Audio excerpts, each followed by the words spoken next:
You're listening to Procurement 6, the weekly podcast from the team at Art of Procurement that summarizes this week in procurement in just 6 short segments. Hi there. My name is Kelly Barner, and today is Friday, May 10th, 2024. 6. Here's a quick tip for anyone working to build out their reach on LinkedIn. Did you know that clicking like or one of the other emoji type responses under someone's post does absolutely nothing to increase its reach? But a comment, that makes all the difference in the world. A comment puts the post in front of your network, bringing others into the conversation and doing the original post creator a world of good.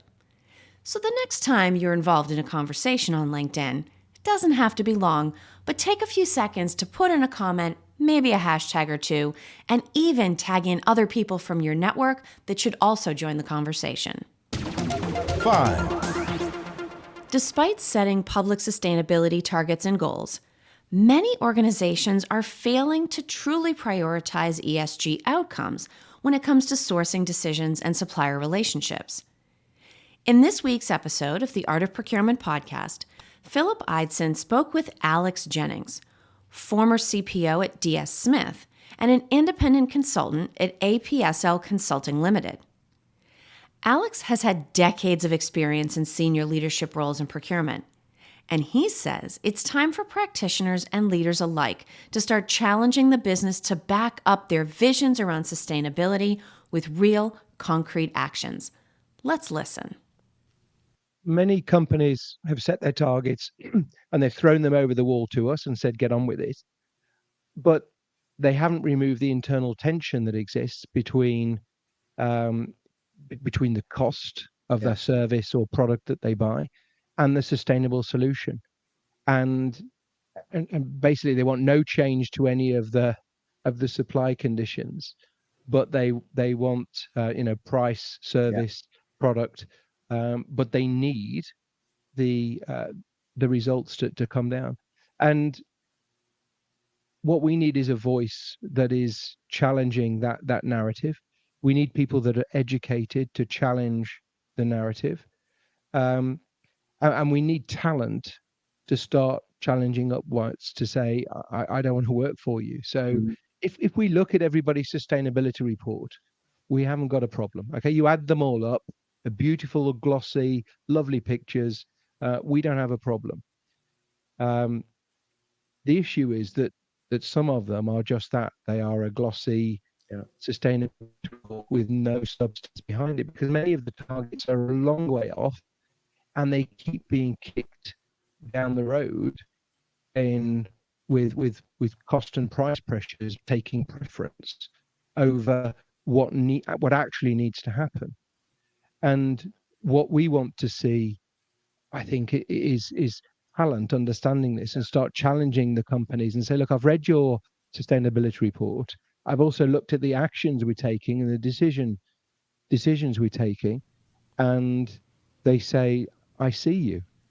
Exposing empty promises around sustainability and challenging the business to do the work it says it cares about might feel uncomfortable at times. But it is the only way procurement can hold the company to account and justify their own decision-making towards more sustainable options. To listen to the full episode, go to artofprocurement.com/podcast or search for Art of Procurement and subscribe wherever you listen to podcasts, or click the link in today's show notes. 4. In the most recent episode of the Love Procurement podcast, Phil spoke with Evalua founder and CEO David Kutdi. Today, all we can seem to talk about is AI and machine learning. But it wasn't so very long ago that the internet, followed by cloud computing and SaaS, revolutionized enterprise systems, and procurement was absolutely part of this transition. At the start of each new age, disruptive thinkers have to imagine, and then build, platforms that are able to apply the new capabilities to specific use cases. Fortunately, procurement and supply chain are often early beneficiaries of this progress. In the episode, David shares his observations from over 2 decades worth of change in the procurement space.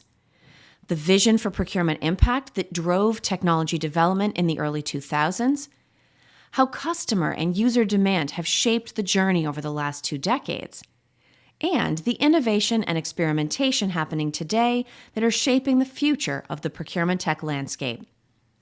To listen to the episode, you can search for Love Procurement wherever you get your podcast audio, or check out the Ivalua channel on YouTube, where you can also watch the conversation.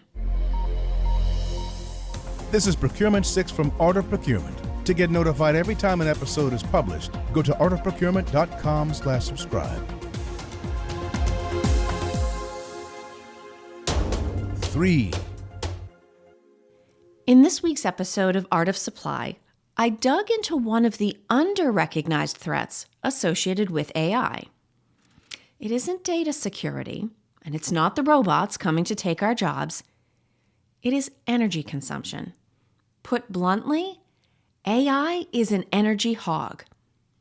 For instance, ChatGPT-3, not even the most current version of the popular generative AI model, uses 10 times more energy to run a query than a typical Google search. It sort of makes you want to rethink how we use AI and for what. In fact, Renee Haas, CEO of ARM Holdings, a British semiconductor and software design company, recently came out and made a statement about data center energy consumption that most people would find shocking. He said, quote, "By the end of the decade, AI data centers could consume as much as 20% to 25% of U.S. power requirements. Today, that's probably 4% or less." Now, how does that align with your sustainability program? To hear the full episode, you can go to artofprocurement.com/supply. You can subscribe to Art of Supply wherever you find your audio entertainment, or you can sign up to receive the Art of Supply LinkedIn newsletter. 2. Elsewhere in supply chain, we recently got a morbid update on Boeing's struggle to get their manufacturing processes and supply chain quality controls in check. Yet a second whistleblower has died unexpectedly. John Barnett was a quality control engineer at Boeing for 32 years. In March, he was found deceased of a self-inflicted gunshot wound. And then last week, Joshua Dean, a quality auditor at Spirit Aerosystems, the supplier responsible for the door plug that came loose mid-flight from an Alaska Airlines plane, died from a fast-moving infection. There are reportedly 10 more whistleblowers, all of which are in good health, although I suspect their families are keeping a close eye on them. These events are as sad as they are unusual, and there is no way to prove that they are directly connected to Boeing's manufacturing troubles. But still. To read more, check out the article from The Independent titled "Boeing is Facing 10 More Safe and Sound Whistleblowers After 2 Die Suddenly," linked in today's show notes. 1. Before I let you go, I want to share an upcoming event. On May 14th, join us for Generative AI and the Future of Procurement, a 30-minute live conversation hosted in partnership with Ivalua. You'll learn how procurement talent needs to adapt and evolve, and how quickly, about important data security and risk considerations, and you'll hear real-life use cases from the field. Click the link in today's show notes or go to artofprocurement.com/calendar to see all of our upcoming events and register. Thanks for listening. We'll be back next Friday at 6 a.m. U.S. Eastern Time. If you've enjoyed this pod, help us grow and tell your peers to search for Procurement 6 wherever they get their podcasts.